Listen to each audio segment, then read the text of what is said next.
Bum bum bottom bum bum bottom bum bum bottom bum bum bottom bum bum bottom bum bum bottom bum bum bottom bum bum doobie doobie da da da doobie doobie da da da doobie doobie da da da bum bum bottom bum bum doobie doobie da da da doobie doobie da da da doobie doobie da da da bum bum bottom bum bum bottom ba da ba da ba da ba da ba da ba da ba da ba da ba da ba da ba da ba da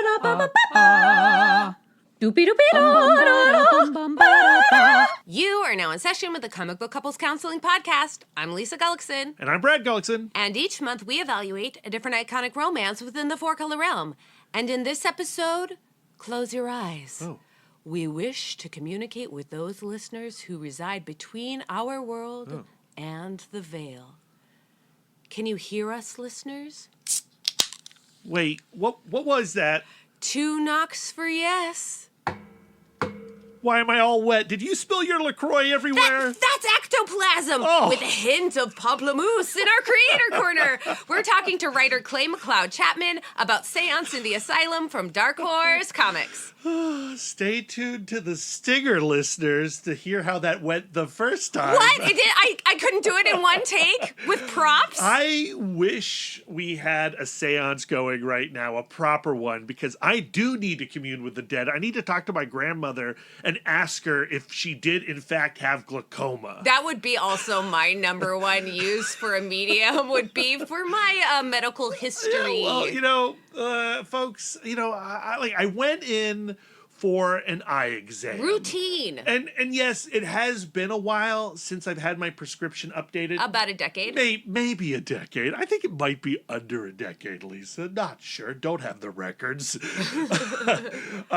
And it was a wild experience. We actually both put in for an optometrist on the same day so we could go in together and get new glasses together. How romantic. Recreating our first date. And Lisa went in and spoke with a nurse practitioner, and I went in and spoke to a different nurse practitioner. These are nurse practitioners. What are they called then? They're technicians. Technicians, okay. I'm not a doctor myself. I am no scientist. I don't know the terminology.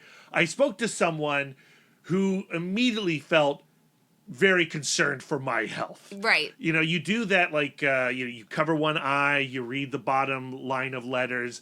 Clearly, I could not read them. Nope. And then they do that eye pressure test where they blow air in your eye. And, I'm a flincher, and he kept telling me, stop flinching, keep your eye open. And I'm like, well, you're telling me not to flinch, and I'm gonna flinch. I'm a flincher. He is. All right? He is a flincher. And then, he's taking the eye pressure, and then every time he blows air in my eye, he goes, not good, not good, not good. I was like, what's not good? He's like, not good. We're gonna use another device. And then he pulls this suitcase from under his desk, and he pulls a gun out. It looks like an air gun. And then he holds it up to my eye. He's like, look, I need you not to flinch. And I was like, look, how do I do that? How do I not flinch? He's like, can you just hold your eye open? I was like, yeah, okay. All right, I'm going to hold my eye open. I hold my eye open. He shoots me in the face, and he just goes, not good. Oh, not good. And I was like, what's not good? He's like, too much pressure. And that's all he would say. And then he walked away. So I'm thinking my eyeballs at any moment are going to explode. And I come out of the technician's office. I tell Lisa what went wrong. Lisa, what was your response? That is not good. He should not be saying not good during your test. That is very poor bedside, I guess, chairside manner. So Lisa then goes and talks to her optometrist, comes out, tells me that she has ratted on my technician. I did, because... I felt terrible. I know, but... But why'd you rat on my technician? Because technicians are not supposed to tell you the results of your test. And it did immediately freak me out. Yeah. But also, I come from the retail warrior world, I don't want to complain about anybody. And he was super friendly, even though he made me feel like my eyeballs were going to explode at any moment. So I actually went in and had another technician do another exam where they were testing my peripheral vision. And, I'm the type of person, I love doctors and I love science. But I also, like, the moment I walk into a doctor's office, I start getting afraid. Yeah. That they're going to tell me that I have moments to live. Right, right, So I do go to the worst case scenario. And that's why I started thinking my eyeballs were going to explode at any second. And it was a legitimate fear that I had. And, they test my peripheral. And I can tell that my peripheral vision is garbage. Aw. I just knew as I was taking the test that I was missing things. Like little dots like these pinhole spherical, these pinhole dots, this pinhole dot of light, they would light up in different corners of my peripheral vision, and then you would click a button every time you saw one. And I knew just by the inconsistencies of my clicks that I was missing stuff. So then I go talk to the optometrist. They give me a new prescription. They say, also, you need to talk to an ophthalmologist. You are a glaucoma suspect. I love that terminology. And that was what was on the paper, too. Yeah, so... He's a suspect. I'm a suspect. I was like, well, when do I know if I'm guilty or not? Well, you got to go talk to your ophthalmologist. And so we made an appointment for my ophthalmologist, went into that a week later, and did a whole new round of tests, a different version of that glaucoma test, that peripheral vision test. And again, I knew I just wasn't seeing everything that I should be seeing. And met my ophthalmologist, seemed like a really nice guy. Yeah. David, shout out, really, really appreciated your bedside manner. And then he told me that my eyeball is like a sink, and there's these cells in the back of your eye that release pressure, and your cells are not releasing the pressure that they should be releasing. And also your optic nerve is really thin. Ooh. And people who are nearsighted like myself tend to have thin optic nerves. But the fact that I have a thin optic nerve plus the pressure that's on a high side, it's a good bet that I have glaucoma. Yeah. And then we went through this whole process. What next? Well, you're going to take eye drops for the rest of your life every day. And I was like, okay, I don't love that, but I can do it. But he also saw how I reacted to the eye drops he gave me before the tests, where they had to numb my eyeballs. And I was a big time flincher. Yeah. Lisa did tell him, well, he does not like eye drops. I did say that. I should have kept my mouth shut.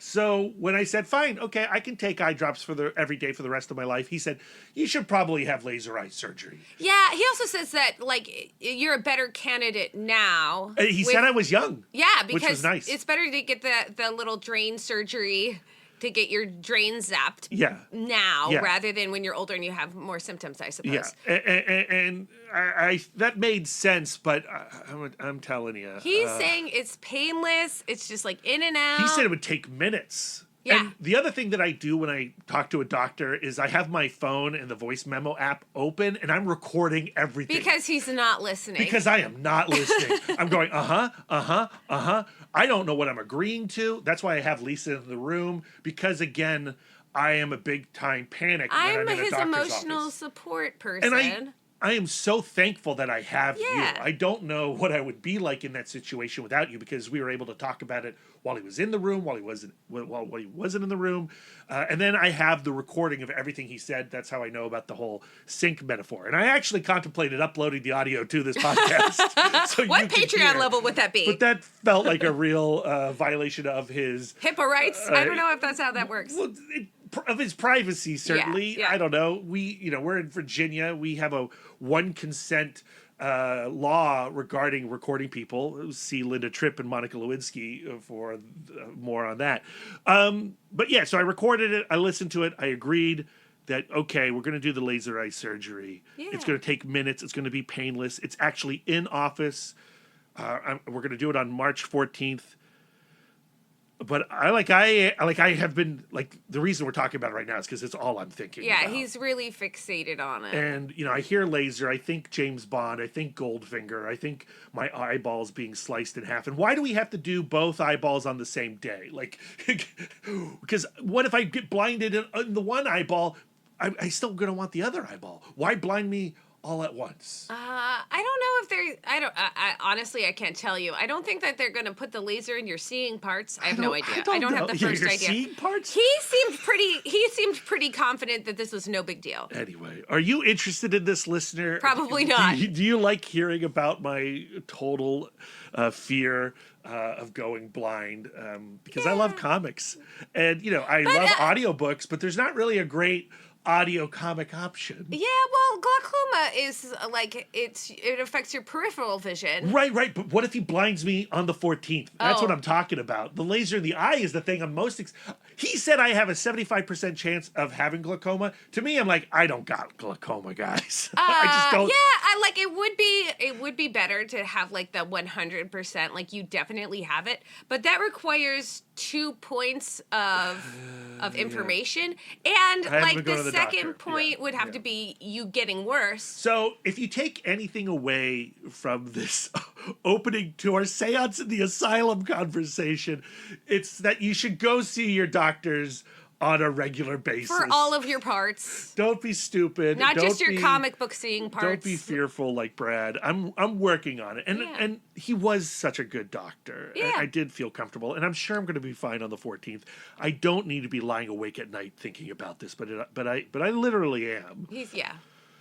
And so, yes, I need to say, the other thing is he's like, well, does anyone in your family have glaucoma? And I vaguely remember that my dad's mom, Nana B, had glaucoma, and my aunt said she believed that was the case. My dad couldn't really remember, so I need the seance for that medical history situation. So maybe Clay can hook us up. I would love to say hi to Nana B, but we're here to talk about Seance in the Asylum. Yes. All 4 issues of this Dark Horse Comics series are out now. The trade paperback will arrive in shops on June 3rd, but Lisa and I really just recommend you go picking up those singles. It's only 4 issues. They're exceptional. Clay McLeod Chapman is a fantastic novelist, but he's also been doing a lot of really rad comics. We had him over on the Patreon feed last year, 2 years ago, talking about Extreme Carnage. He wrote the Scream series, which was so fun. But this is what he does best. He's a horror guy. And it's illustrated by Leonardo Marcello Grassi, colored by Mauro Gulma, and lettered by Frank Cvetkovic. And the book just looks incredible. It's got this rad, sketchy, but bendy, warpy style. It feels very much appropriate for a ghost story, a story that pierces the veil into the other realms on the other side. I wasn't sure if I was going to love it based on the art the first time I picked up that issue, but by the end of that issue, I was like, no, I think this is stunning artwork. Yeah, it's super evocative, especially when paired with this story that is about where, like, finding the line where science ends and spiritualism begins. This story takes place in 1865, and the scientific method is kind of happening, but it is based in these scientific principles that are not accurate or real. This story centers around this medium, Alicia, who is called to the psychiatric hospital by Doctor Templeton because he believes that mental illness could perhaps be cured by the homeopathic method of, if they are being controlled by something that is evil, then if you add a little evilness to that, it will in turn cure them. The problem is that Alicia is a fake, and she has been raised as a fake using, sleight of hand and tricks. What's awesome about the story is that both characters are hiding something, and Templeton is also withholding some crucial information. So when she is doing these seances and the patients begin acting as if they're possessed, she is in utter shock and horror, and she does not know what to believe. Clay is the type of writer who does heavy research, and it is felt in every panel of this book. The story, 1865, we're in the Reconstruction era. We're coming out of the Civil War. We are a nation that is filled with ghosts. So many families have lost so many family members. The trauma of that reverberates through the corridors and halls of this comic. It's very spooky. And again, I think it's just aided perfectly by the artwork. It's organic, and what's great about that is how Leonardo Marcello Grassi's lines are able to break down, and we can just see so easily when things are starting to shift subtly, but then he's able to also bend to the extreme with these sketchy organic lines. I am a fan of Clay McLeod Chapman's novels. I like to listen to novels when I'm driving because comics would be dangerous, frankly. And I started with Whisper Down the Lane, and I loved that book. I could not shut up about it. It has one of the best endings of a horror book I have ever read. Yeah, your reaction to that book was a lot like your reaction to Bloom from Kevin Panetta. Yeah, where I'm like, I can never talk to this person again because I love this book so much. Because we were friendly with them before we started interacting with their art, and then you're going like, oh, I'm damn. ruined. But They're then, too good. But then I rolled directly into Ghost Eaters, and Ghost Eaters is a possession story, Yeah. like Seance in the Asylum. And it involves people eating these mushrooms and then connecting with people from their past, dead people. Yeah, It's a lot about... But it's a little gross, that book. Yeah. And it is so vomity, and I have a emetophobia, so it really freaked me out. Yeah. Like where I just awful. And the ectoplasm in this, while less it's also gross. Yeah, but it's in a really very gross. But in a different way. way. It's kind of like Hellboy 2019, where it's like this really solid, but less sticky. I think that it's more vegetal. Leonardo Marcello Grassi's ectoplasm is in conversation with Mike Mignola's ectoplasm, which we see in the 2019 Hellboy movie, which is a great film, by the way, friends. But like this ectoplasm, it's all about the architecture of it. It's much more solid than the way you see it depicted in comics normally. And I think it's, again, one of the highlights of this book. And we definitely get into it with Clay here. This is obviously our kind of story. Yeah. I can never stop talking about the damn veil. Yeah. I am so curious about it. But ectoplasm is hard to talk about for me, for some reason. You do a great job. Thank you. Let's get into this conversation with Clay. We don't spoil any of the major revelations of this comic, but we do get into it. We get into the weeds of this story, the research behind it, and we talk about specific plot points. So you should really go pick up those 4 issues out now from Dark Horse Comics. Clay, welcome back to Comic Book Couples Counseling. Hello. Oh my God, I'm back. It's been so long. I missed your pretty faces. Did I see that you were hosting a screening of Evil Dead 2 somewhere? Yes, it was awesome. It was here in New York. It was 200 of my closest new besties. And it's so funny. Like, I have never seen it on the big screen. Whoa. I know, right? It was a 35 millimeter print. It just had the crackle of celluloid. It was beautiful. It was a beautiful thing. Loved it. The Ramocam on the big screen is such a different experience than watching like your VHS copy on your television in 1985 Absolutely. or Oh, 89, God. 91, whatever. The best part about it was, it was a packed house, and yet like maybe a quarter of the people there had never seen it before, which I don't know. This feels like my Rocky Horror more than anything. Like being able to kind of share this movie with people. Because honestly, I thought nobody was left there. Like everybody has seen Evil Dead 2, but apparently no. No, no, no. Lisa and I, we host the Alamo Winchester Film Club screenings, and it's Yeah. always great when you get a crowd and you ask them like, "Who's seen Atomic Blonde before?" Then no hands go up, and you're like, "Oh my God, we have to talk afterwards." The highest high I've ever had in my life was hosting the Monkees movie Head at Film Club. It was better than our wedding. I had the Yeah. best time in my life hosting that weird movie.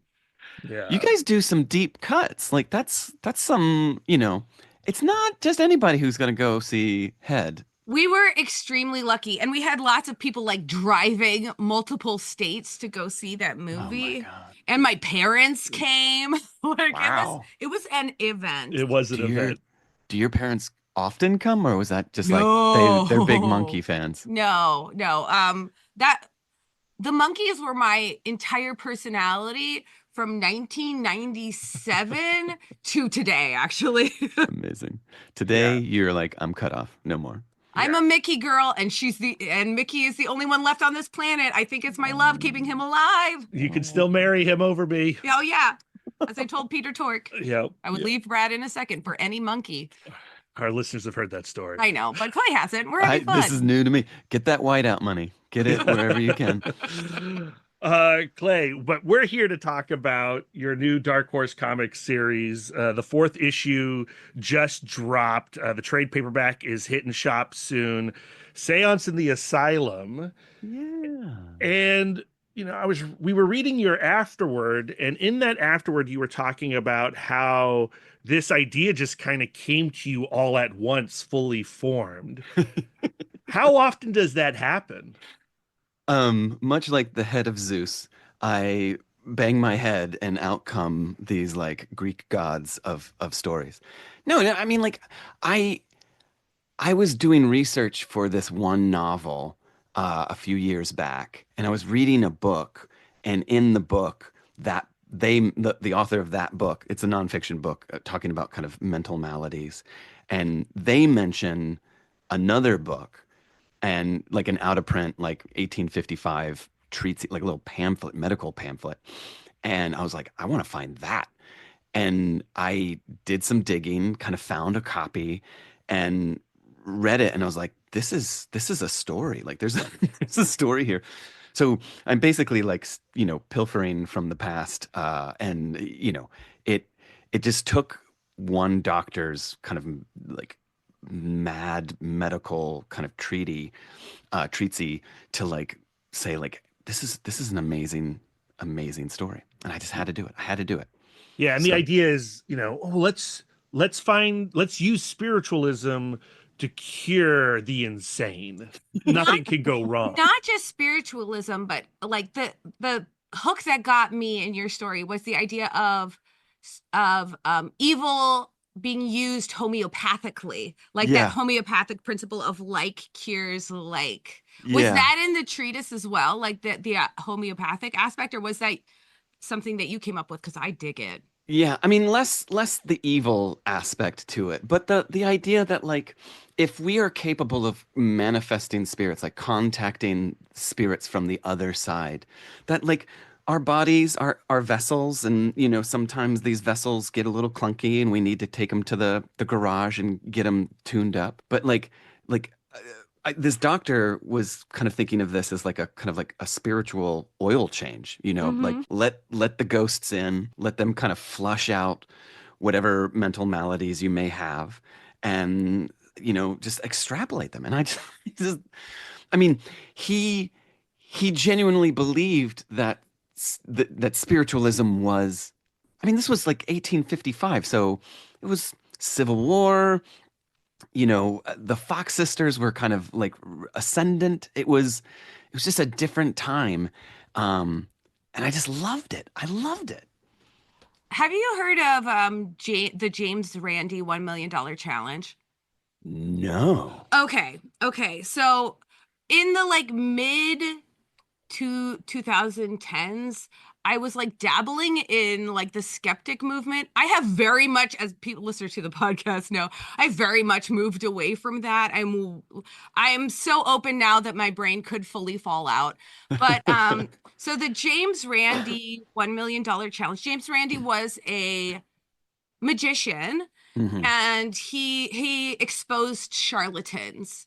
And so the $1 million Oh challenge, yeah. okay, is it coming back to you? The $1 Wait. million challenge, it was he would give $1 million to anybody who could prove that their woo-woo thing exists, like water divining, mediums, Spoon bending. spoon bending, mind reading, all of that stuff. And so he would put these people through like a scientifically controlled experiment. Mhm. And the $1 million challenge still exists. It's being used to like fund the James Randi Educational Foundation. And of course, you know, like at the time I was like, booyah, water divining doesn't exist. Suck it. But then the further I got away from that, the more mean-spirited it looked to me. This idea of like, yeah, you're going to get some people who are charlatans, but you're going to get true believers, and you are breaking your reality.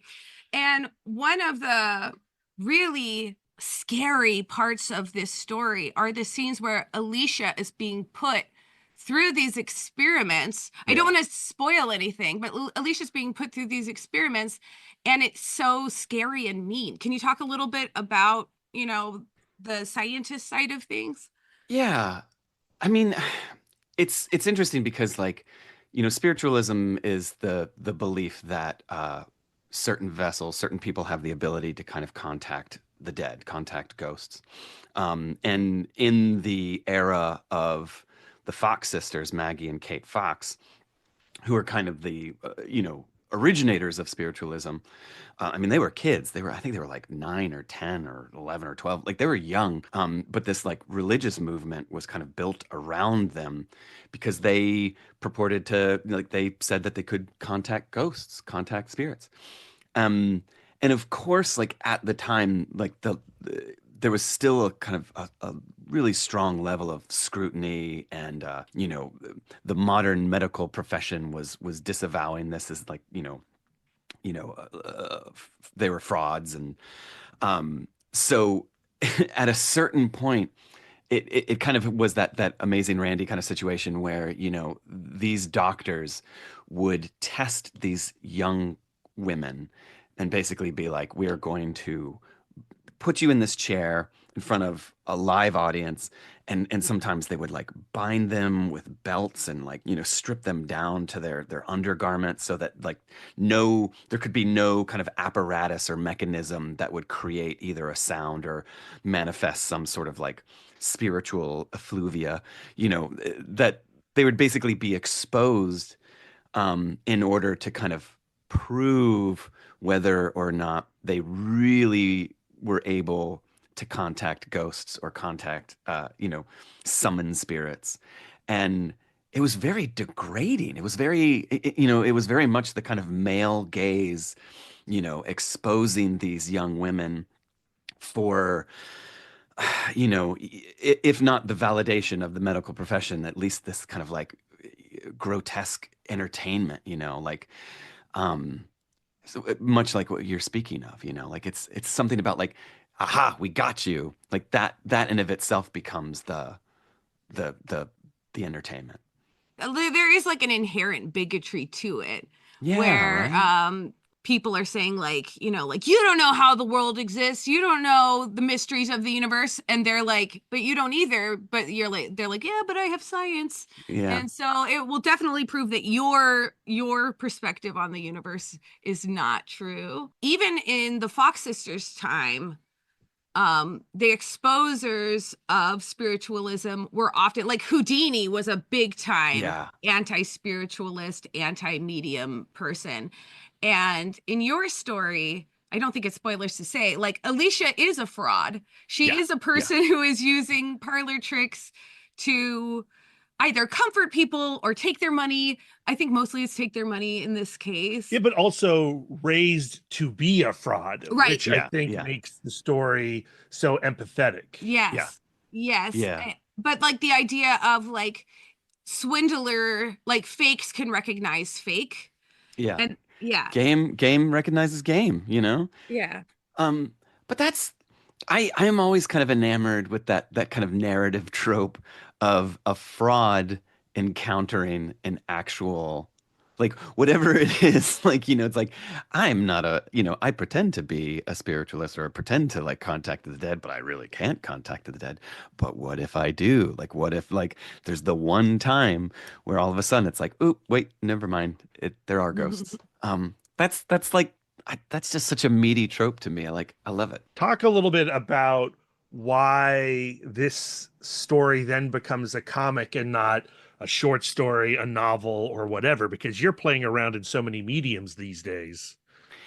I mean, it had to be a comic because and I think what Leo does, Leonardo, with the art, it's like we wanted to bend the page. Like we wanted the image to distort in a way that was just so like I'm sorry, you just can't do that in fiction. Like I could describe it to you, like, ooh, the room warps or bends or ripples, but like to actually see it, like what he does with the frame and how like bodies elongate or compress, like they, nothing nothing is structured in a way that feels familiar. Like I just love that he can like bend the panel or the frame in a way that like that had to be a comic. Like even movies, like let's just pie in the sky it and say like one day there's a movie adaptation of this.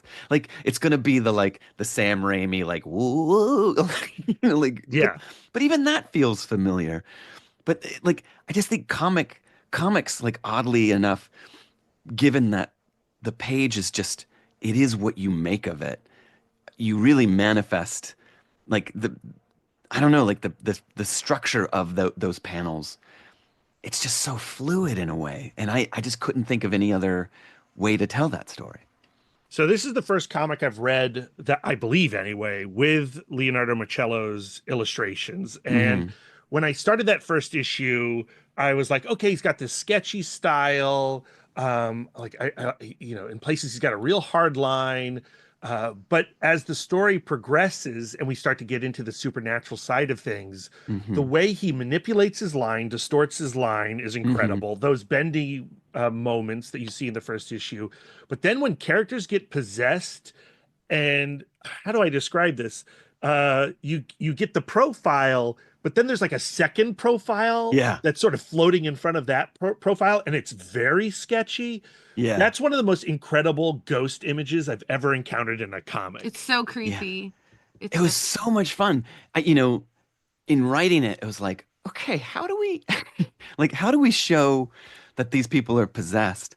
And it was like overlay. Like it's almost like you want to like overlap one visual over top of another and kind of like that expression of a kind of gauzy like version like that there is whoever that one kind of like outer layer is it wraps across or over top of the kind of foundational layer, which is the host, the body.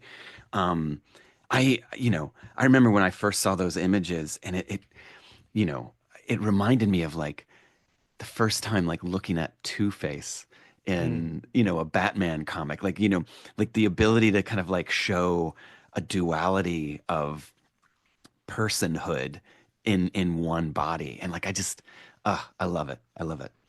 And also, you have ectoplasm in this comic.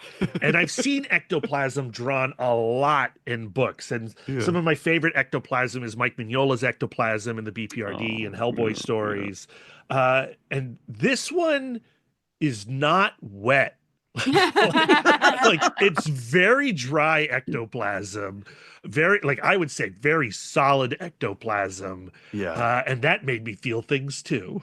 Effluvia. It's very, very physical effluvia. I'm obsessed with ectoplasm. Ectoplasm is like the best. And so much of it I think is really because it's this. It's so gross. But like, you look at these images of like Victorian parlor games, like, like we're in the seance and like, it's all parlor tricks, camera tricks where like you've got the like the muslin, the gauze or whatever it is, and it's like, you see it kind of like lifting out of someone's mouth, and it's really just like, a couple pictures just kind of like overlapped across one another.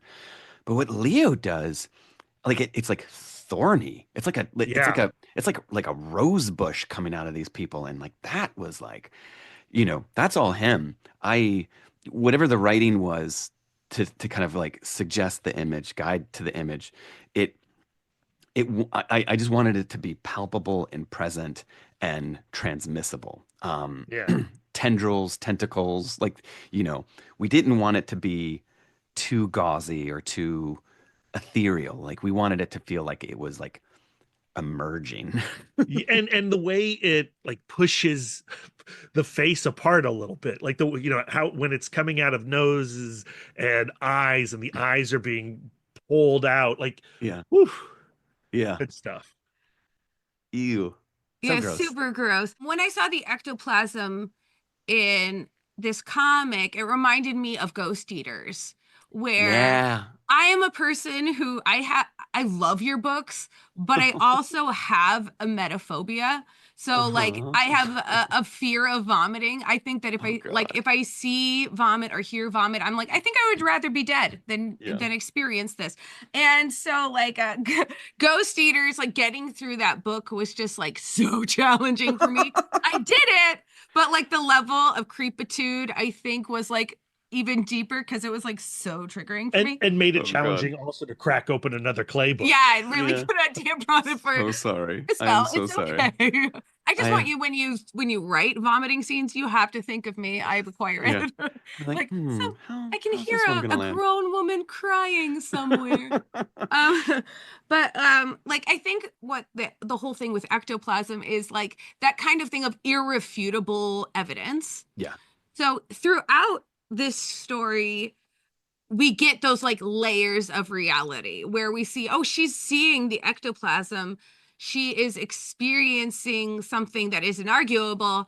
And then we go back to her nightmare or whatever, like the scenes of her being traumatized and exposed. And you go like, well, she's an unreliable narrator, Yeah. which I think is actually a pretty good metaphor for like what existence is like, where it's just like, Yeah. I don't know if this is all a dream. If you don't mind talking about it, like what is your experience with spiritualism? Like, is it a metaphor to you or is it, what is it? You don't have to answer, but I'm No, no, asking. no. I mean, I love the question because I am such a skeptic. But like, I mean, no, it's not even so much that I'm a skeptic. It's just that I'm agnostic.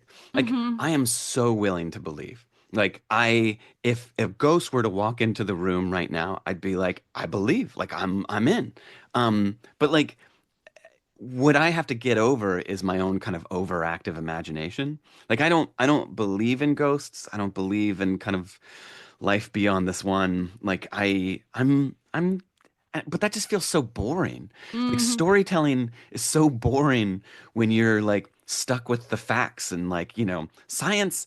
I love science. Like I get it. Like math is great. Like details are like they give structure to our lives. But like religion, spirituality, like those are the kind of stories that I love to tell because it shifts away from factual evidence and more into belief systems. Mm-hmm. And belief systems are amazing because I don't need to, I don't need to be right. I just need to believe. And that's Mm-hmm. all that matters. Yeah. Does it ever feel weird that like somebody else's reality is kind of your playground? I mean, you know, as long as I'm staying true to the character, Mm-hmm. like I feel like we're entering into very charged waters. Well, I mean, we're already in charged waters right now with belief systems, um, somehow kind of like eclipsing facts. So I what I choose to do with the characters that I love to write about, and Alicia is one of them, where it's like if you if you have a character who is struggling to kind of maintain a sense of reality, of logic, that you always be emotionally honest to that character's experience. You know, like for me, what is really kind of compelling is that, you know, she is a fraud. Her father did kind of coerce her into this kind of business. And you know, it's only when she's confronted with the reality of this possibly being true that, like, you know, you see her character struggle. And I just wanted to be honest with that. Mm. So it's never kind of like looking down at her or criticizing her, but just going going on her journey. And you know, for better or for worse, it's a rough one. And I don't know, like I think it's just needing that honesty uh, is far more empathetic than, you know, what is my mission statement as the writer of this? Like, what are my themes? And yeah. Fear of uncertainty is one of like, is my favorite kind of story. This person who is certain and then all of a sudden their reality is turned upside down. I think that's true for a lot of comics readers and genre readers, of this idea of you actually don't know anything. And that is really scary. And we all get it. My journey out of skepticism became like, well, if somebody tells me their experience, I choose to believe them, and I choose to believe that they believe what they are saying. Hmm. And sometimes that's as close to a real answer as we can get. Yeah. What ultimately repelled me was this idea of like looking down on people because they saw the world differently than the way that other people saw it. For me, when I read stories like this, what I respond to is the my revulsion towards certainty. Mhm. Uh-huh. We're of people who claim certainty, and I think that no matter where you fall on whatever belief system, the moment you're certain of something, you're in trouble. Right. Yeah. Right. Yeah. And that's Brad was raised agnostic. I was raised religious. Like, so I Mhm. think that our points of view on these kinds of stories is a little bit different. to say that I was raised agnostic An is overstatement. too extreme. Like, the question just was never there for me. We never talked about it. I never thought about it. All I cared about was when the next Star Wars movie was coming out. Like those were my questions. He's like, you the know, force is with me. like where did Chewbacca come from? What is Kishak, whatever? What is that actually like? Those were my questions. So what is the happy medium between the two of you then? If you're coming from kind of opposite ends of the spectrum. I think where we are now on our journey, we do talk about it a lot, is that we love people. Hmm. And as long as you are not infringing upon the lives and rights of others, believe whatever the heck you want. Yeah. I am like you. If a ghost came in, man, I'd be so excited. I'd be so happy. I remember watching here's a 90s callback, the movie The Prophecy with Elias Koteas. Yes. Oh my God. I Love remember that movie. watching, it's a great movie. I remember watching that and going like, man, I would love this to happen to me, which is a psychotic thing to say if you've seen that film. I would love to experience something like this.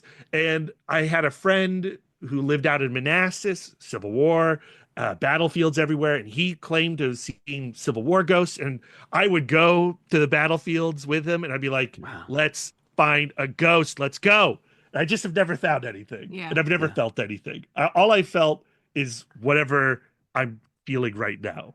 I describe it where I am now is as Schrodinger's faith. Like, to me, Uh-huh. God is both alive and dead. I can speak both sides pretty fluently. You know what I mean? Yeah, yeah. But I believe like you don't open the box until it's time. You know? Yeah, there you go. I mean, what I love about the Fox sisters and kind of spiritualism in the mid to late 1860s is that you had the Civil War, and people were dying at such a rate that the country at that point had just never experienced. And like up to that point, like everybody had kind of aspired to and had been kind of essentially promised the good death, which is just you're sitting at home, you're in your bed, your family's surrounding you, and everybody gets to say goodbye. And they watch you get kind of shuttled off to the hereafter. Um, but now men, sons, husbands, fathers were dying in the battlefield, like hundreds of miles away from home. And that promise of the good death wasn't there anymore. Like, and families were like genuinely worried of like, will my husband go to heaven if his body is in some battlefield, decaying away? So spiritualism comes along, and here's the promise of no, no, no. We'll reach out, we'll contact them, we'll make sure they're okay, and we'll give you a message to say X, Y, and Z. And taking the commerce out of it, taking the kind of, I don't know, exploitation out of it, just the kind of sheer like like these parents, these families, like all they wanted was to know that their loved ones were okay and that they were going to heaven. Um, and the Fox sisters and spiritualism kind of offered that. And I think that there's something very comforting in that. Like the country needed that at that point. And you know, regardless of how kind of cynical you might be of like someone coming into your house and purporting to be able to do this and taking your money to do it. Like if it was good enough for Mary Todd Lincoln, it's good enough for the rest of us. Damn it. Yeah. Yeah, it's interesting because I used to be a person who would get really upset when I would drive by some, house, and it would purport to be, a psychic medium come in and get your Hmm. palm readings. And I used to get mad about like, well, they're taking money from the people and they're exploiting those people. And yes, but also I think sometimes people need something. And, especially in the face of a great loss, who am I to judge them going to find a Yeah. medium, you know? Counseling. Let's call it Yeah. counseling. Yeah. It's complicated. And I reserve the right to change my mind on that in the future. I also think that this story taking place right after the Civil War is extremely significant. I think it could also take place in England after World War One and the loss of Hmm. an entire generation of young men. And spiritualism was huge in England after World War One. Yeah. Yeah. Um, I don't know. I mean, every so often there's that feeling of like, here we go again. I Yeah, think history kind of repeats itself Oh, and it's God. all cyclical. yeah. I was going to say that too, but I'll let you say it. But ultimately, like this story, where it leaves everyone, and guess Hmm. we're definitely not gonna spoil anything. But emotionally, where I'm left as a reader is really mixed and conflicted. I don't feel like it's a bummer of a tale, although there is bummerness absolutely in it. Yeah.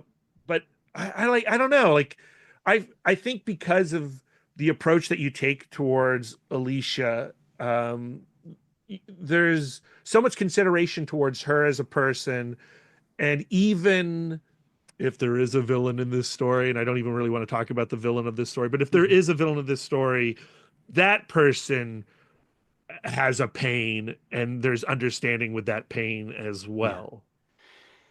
Yeah. I mean, it's systems, right? It's like, you think of the modern medical institution at that point, which, there is a version of it today. But like, we tend not to listen to the people who are kind of saying like, "Hey, I'm hurting or I need help." And in the case of Seance and the Asylum, you know, it the just the risk, the inherent risk of a woman speaking out or speaking her mind as being like just that's enough to get locked away in a mental institution for you know whatever reason the doctors or the husbands or the parents are kind of so inclined like that that to me is terrifying that like in a like voicing opinion is like putting you down a path of uh you know inescapable, like like being like locked away, like like that loss of autonomy, just so freaking scary. Yeah, a person saying like, "Well, I've got a pen, and with this pen, I can seal your fate. I write one Yeah, thing, and you're done." yeah. And to like exploit that, to like threaten, like to take that away from, a woman or an individual, of like, with just, yeah, one stroke of the pen, you're mine now. Like I will like forever hold your fate. And I am such a sucker for uh are they insane or are they not insane? Like that kind of like that trope to me, which this one leans into heavily. Uh, I just love that's catnip to me. Give me Shutter Island any old day because it's just so, walk that line. I love it. I'm the same way. What, like, are insane people really insane, or are they connected to something? Are they tuned into something that we don't fully understand? To me, like, the only difference between science and magic is science is something that you control, like the idea of taking all of the people that you don't understand that will upset your system. We can separate them out and put them in this other place and call it a hospital and Mhm. call it, call it treatment. When the seance is happening, there's a certain amount of submission. The people who are being possessed are connected in a way that causes them to submit. Like, I do have a deep concern for, like, okay, when these people are possessed, where do like when they become a vessel, where did what filled the vessel go? Yeah. Like yeah, like there's almost like a zombie aspect to these possessions that's kind of Yeah. like, ooh, Well, spooky. and I think that like, I don't think that the story puts too fine of a point on it, but just to kind of elaborate, like I think like that's what medications make me Mm-hmm. feel. Like I think of like, you know, we're as a family, our household is kind of navigating like prescriptions and, like certain like, you know, giving you this pill or giving you this medicine, it will help, but what will it do to, like, what are the after effects, Yeah. and like how will this kind of like alter your personality and who you are, and like will it hamper or hinder your individuality? And those are like deep concerns for me as a human being. But thinking of possession as this kind of metaphor for like, you know when you when you're under Thorazine or like whatever, like you are out, like are the lights still on? And like I think that it's it's interesting to kind of think of how the modern or antiquated way of looking at medicine as this kind of like, we're going to give you this and it's going to make you feel better, but at what toll? Like what does it take away? And yeah, if that's not possession, I don't know what is. Mm. Yeah, I was on a very long journey of medications through a huge swath of like my teenhood and into my like early adulthood. Hmm. And Also, still now, Lisa, still now, and still now to this day. Um just give her more. yeah. Her Yeah. her migraines are bothering her. We'll like quadruple the dosage. Yeah, Oh, yeah, it's okay. okay. But like for me, I wish everything was like the optometrist, where they put the glasses in front of your eyes and they go like, yeah, but is it clearer? And even then I have a certain amount of uncertainty. I'm like, I don't know if that's clearer or not. But you know Yeah. what I mean? Like it took me a long time to figure out like they're trying to dampen down the symptoms, but in a way that creates more clarity in your reality. You know what I Yeah. mean? Like where it's just like, okay, if the blur is your pain and sense of doom, you want to get rid of the blur so that you can see reality like more clearly. I mean, that's like my personal journey with like the beautiful trifecta of depression, anxiety, and migraines. Like those three Yeah. things. But yeah. And just think about like, who were those first who was the kind of the monkey shot into outer space? Like Right. who were the mice that like the kind of individuals that like whatever the kind of initial dosage of any of these medicines, like who had to go through that first? And like to be that person, I cannot fathom the kind of the toll or the you know, that to me is like a story in of itself, and how we're gonna try something new, guys. Like here you go. And how did it feel? Tell us. Yeah, horrible. I'm imagining it would, and perfect fodder for a comic book. Exactly. Clay, is there anything about Seance in the Asylum that we haven't discussed that you would want to talk about before we got out of here? I think it's a little spooky. I think it's a little. I think it's got some ghosts in it. I don't know. I mean, I just love. I mean, I don't know. I was trying to think back. Like the last time we talked, it was for like what, Extreme Carnage, It was. which that's kind of possession on a whole other scale, True. with the symbiotes. Um, but I don't know. I don't know when I'm going to be able to write another comic. I don't know who is going to let me write another comic. I don't know when I'll ever be back to talk to you. So like, I just feel like having this chance to like have this comic come out in the world is just such a gift, frankly, that I don't know. Like, it's hard to get people reading. So I don't know. I just really appreciate you letting me talk about it, because it's just like I love this story. It's like a little hand carved box, and I just want to like give it to people to like hold and take home with them. So yeah, thank you. Yeah, Dark Horse Comics is the perfect home for a story like this. I Yeah. think, like, even though we're meeting Leonardo Marcello for the first time in this story, like, he has that kind of Dark Horse aesthetic that Yeah. just feels so right.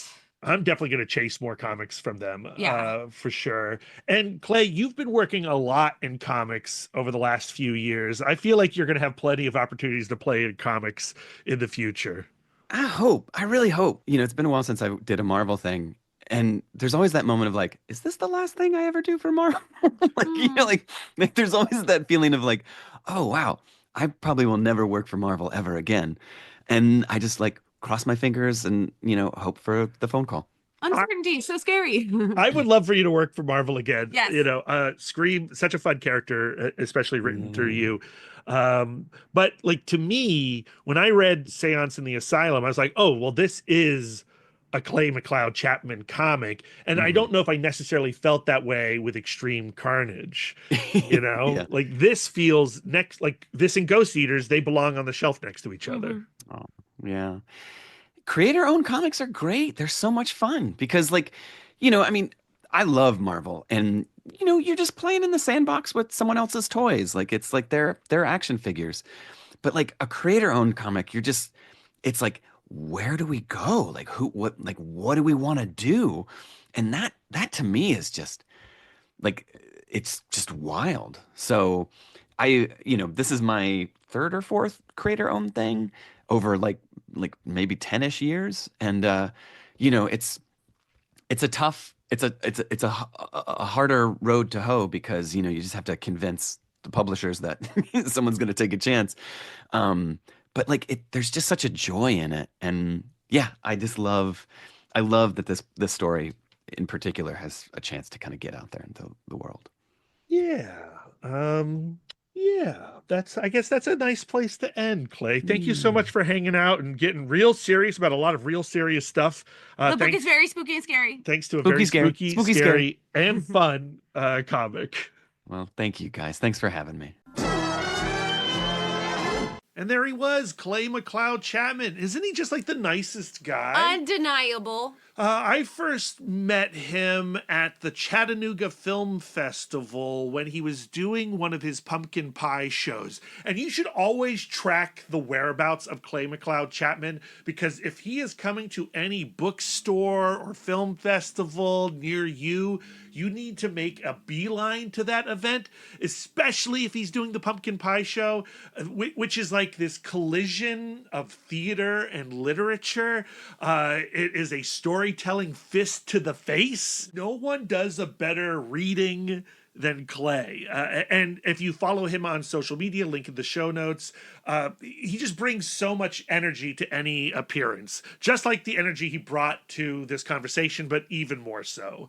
And just after we finished this conversation, it was announced that his new novel will be hitting shops next year, Devil Inside, and it is a horror romance, Lisa. I love it. It's I about love it. a guy who falls for a girl, and the girl just happens to be possessed by a demon, maybe. So fun. Some of my favorite types of romances as a Twilight fan and a Buffy fan and a Warm Bodies fan. Warm Bodies. So gross. I love it. Nicholas Hoult, didn't read the book, but loved the movie, and I love things all Hoult. No halt on Holton here. We are Holt-ho. Okay. But I hope everybody enjoyed this episode. I hope you all check out Seance and the Asylum if you haven't already. Again, the trade paperback is coming out on June 3rd, but all 4 issues are waiting for you right now at your shop from Dark Horse Comics. Next week, Lisa, we got another really cool comic book couples counseling episode. We have Thomas Jane and Mike Carey in the Love Nest to talk about their new comic, The Lichen. And if you know anything about Thomas Jane, you know that he loves comics. And if you know anything about Brad Gullickson, you know he has already interviewed Thomas Jane and seen his dirty feet. Oh, I'll tell that story next week as well. Yeah, this is the 3rd encounter with Thomas Jane. It's absolutely my favorite encounter with Thomas Jane. And we talk Pacific Comics, we talk Bernie Wrightson, we talk Basil Gogos.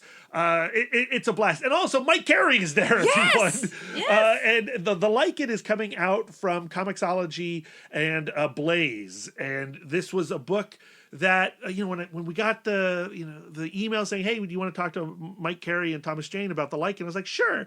But I'm curious, what's that book going to be like? And then we read that comic and we were like, oh my God. It's so good. The first issue of the Lichen is kind of a perfect comic. Yeah, it's really, really bold move. Yeah. And Lisa and I have been engaging with the single issue more deeply than we have in the past. And I think a big reason for that is the Married to Singles episodes on our Patreon feed. We've been talking to comic book creators about their favorite single issues, most recently with Eamon Winkle talking about Peter Parker Spider-Man number 33. And, we're doing the book club with Dave Chisholm and Rick Quinn talking about Spectrum one issue at a time, one episode at a time. And man, I have kind of like fallen in love all over again with the floppy. And creating space for each part of the story. Yeah. And really going deep. Yeah, I think, we fall into a routine sometimes with New Comic Book Day. We go to the shop on Wednesday. That evening, we take those books and we read them as fast as we can, absorb the stories, and then move on. And what Married to Singles has done and the Spectrum Book Club has done, and also we've launched a Saga the Swamp Thing book club over on the Patreon feed, and in engaging with these issues and saying like, okay, we're going to do whole episodes on one issue rather than reading a comic in 5 to 10 minutes. We're going to take 40 minutes to read those 22 pages. And then talk about them for like an hour. Yeah, and we had read the anatomy lesson before, and we had talked about the anatomy lesson before in our Alan Moore Saga the Swamp Thing episode from like 2019. But I was seeing things I had never seen before when we slowed down and really engaged with each panel and took time with each panel. And our patrons were pointing out things we had never seen before. Yeah, super cool. So yes, we've fallen in love with the single issue again, which is crazy to say, having done 6 years of comic book couples counseling. But it feels good. It feels great. We talk a little bit more about like savoring the single issue in our latest newsletter, which is on our Patreon, but it is free, along with our new episode with Eric Jones, the manager of Four Color Fantasies, as part of our Selling Comics series in 2025. That's also free. We have a free level on our Patreon, so why don't you just swing over there? Link We'd love in the to have show you. notes, subscribe to the newsletter, and listen to our Support Your Local Comic Shop episode. We talked to Four Color Fantasies this month, or last month. This month, we're going to be talking to Now or Never Comics in San Diego. And the month after that, in March, we're talking to Challengers in Chicago. It's a really fun retail celebration series. Okay, Brad, you can open your eyes now. And would you mind just mopping all this up? Where can our listeners send their words of affirmation to you? So much ectoplasm. It's everywhere. You can find me on most social medias at MouthDork, but I'm spending most of my time on Blue Sky these days. If you have words of affirmation for our logo, send them to Jesse Lonergan at Jesse Lonergan on Blue Sky or on Instagram, Jesse.Lonergan. Lisa, where can our listeners send their words of affirmation to you? I'm always accepting words of affirmation at Sidewalk Siren on some social medias. If you'd like to spend more quality time with us, you can subscribe to us. You can subscribe to us on Podbean, Spotify, YouTube, Audible, Apple Podcasts, or whatever app you choose. We're everywhere. If you'd like to get exclusive, you can join our Patreon, where you'll get more content, including weekly bonus episodes. If you'd like... I can't do it. If you'd like to reach out and touch us electronically, you can email the podcast, cbccpodcast@gmail.com. You can visit our website, comicbookcouplescounseling.com, or follow us on all the socials at CBCC Podcast. If you'd like to touch us... No, I always do that wrong. If you'd like us to touch you... Oh, yeah. Physically, you mean? Yeah, you can wear our merch. Oh, hey. tpublic.com/stores/comicbookcouplescounseling with hyphens in it. That's right. You can give us the gift of 5 stars on Audible or Apple Podcasts. And if you'd like to do an act of service, why not write a review or leave a comment on the show while you're there? We are fluent and receptive in all 5 love languages. It really warms our hearts and helps the pod. So until next time, friends, keep your love tank full. And your psychic rapport open. Doopy doopy bum bum ba bum bum ba ba. You are now in session with the Comic Book Couples Counseling Podcast. I'm Lisa Gullickson. And I'm Brad Gullickson. And each month we evaluate a different iconic romance within the 4-color realm. And in this episode, close your eyes. Oh. We wish to communicate with those listeners who reside between our world and the veil. Can you hear us, listeners? What was that? 2 knocks for yes. Why am I all wet? Did you just spill the LaCroix all over me? Brad, you have to wait until after I knock. Well, you didn't put that in the instructions, Lisa. Oh, yeah. I'm sorry. You got to put that in the script. Okay, well, now I'm going to have to You're open... going off book, I'm going to have lady. to open your LaCroix now. My LaCroix's already open. Are we going to open up another LaCroix? Yeah, don't worry, I'll drink it. Okay. It's for Foley art.